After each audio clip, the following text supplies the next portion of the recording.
Okay, let's jump right into it. For years, we've all been told the same story. A plant-based diet is the absolute gold standard for health. But what if that's not the full picture? What if the very plants we think of as our healthiest foods are actually not on our side? We're going to explore a really fascinating idea today, the deep evolutionary mismatch between what plants are and what our bodies are actually built for. I mean, just think about it for a second. In the wild, it's eat or be eaten, right? If a predator shows up, an animal can run away, it can hide, or it can fight for its life. But a plant? A plant is just stuck there. It can't run, it doesn't have claws or teeth. So how on earth have they managed to survive for millions of years? And here is the absolutely brilliant and maybe a little bit terrifying answer. They don't need to run because they've evolved something way more clever, a silent, sophisticated, and incredibly effective chemical arsenal. They are masters of chemical warfare with toxins designed to mess up anything that tries to eat them. So first up, we are going to pull back the curtain on this secret chemical war. We're going to start looking at plants not just as passive food, but as these highly strategic organisms that have perfected their defenses over eons. Okay, so if plants are locked in this constant battle, what about us? How are our bodies designed to handle it? Well, it turns out the evidence is literally inside of us. Our own anatomy tells a fascinating story, and it's a story that points pretty clearly towards a carnivorous past. Just look at this contrast. It's incredible. On one side, you've got a true herbivore, like a cow. It's got 4 stomachs, this massive colon. It's basically a walking fermentation tank, a built-in detoxification factory that works around the clock to break down tough plants and neutralize all those toxins. And then there's us. We have 1 stomach, a short colon. Our system isn't built for that long, slow fermentation process. It's built for speed and efficiency, to process nutrient-dense food and get it through the system fast.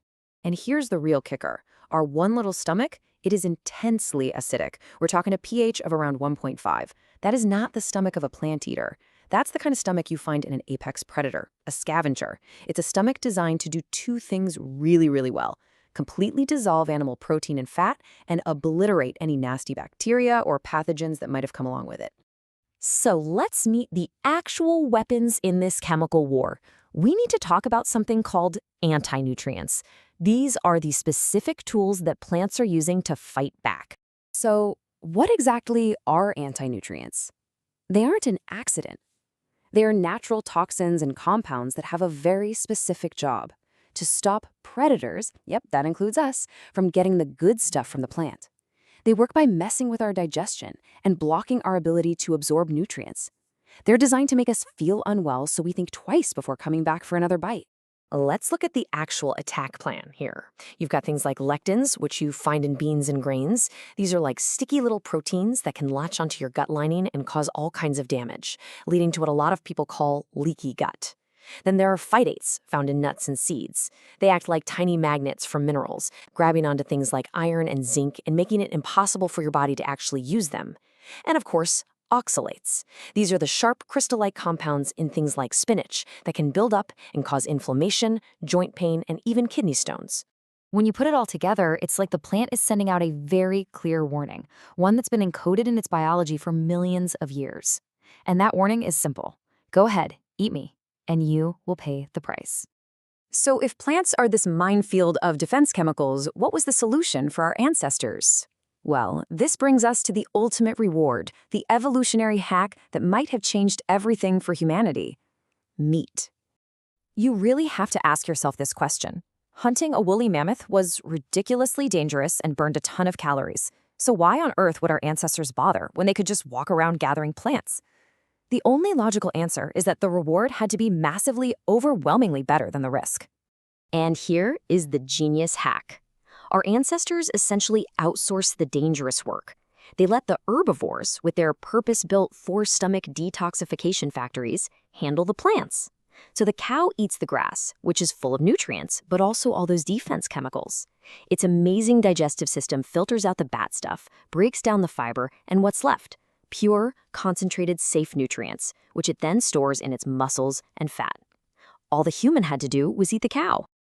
It's like meat is the ultimate premium nutritional capsule. Think about it. It's been pre-digested, detoxified, and concentrated by another animal's body. It is the perfect biological shortcut, tailor-made for a predator like us. And what's in that capsule is a perfect match for human biology. You've got protein and fats in their most usable, bioavailable forms. You get zero anti-nutrients, zero toxins to worry about. It's also the only real source of vitamin B12, which you just can't get from plants. And it's packed with heme iron, which is absorbed so much more easily than the iron you find in vegetables. Okay, so let's bring all of this into the here and now, because this isn't just a cool story about evolution. This has huge implications for our health today. This is really about understanding your body's true native fuel source. So let me just ask you, does any of this sound familiar? That constant, nagging fatigue that no amount of coffee seems to touch? Aches and pains that pop up in your joints for no obvious reason?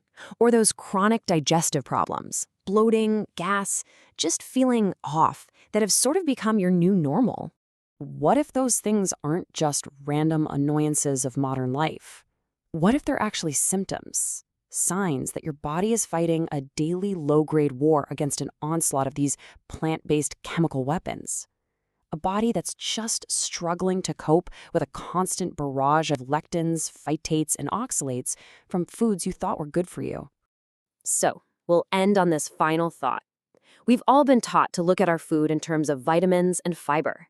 But maybe we need to start looking at it through this evolutionary lens to understand that ancient battle between predator and prey that's still happening on our plates every single day. The real question isn't just what's for dinner. It's, is your plate fighting your biology?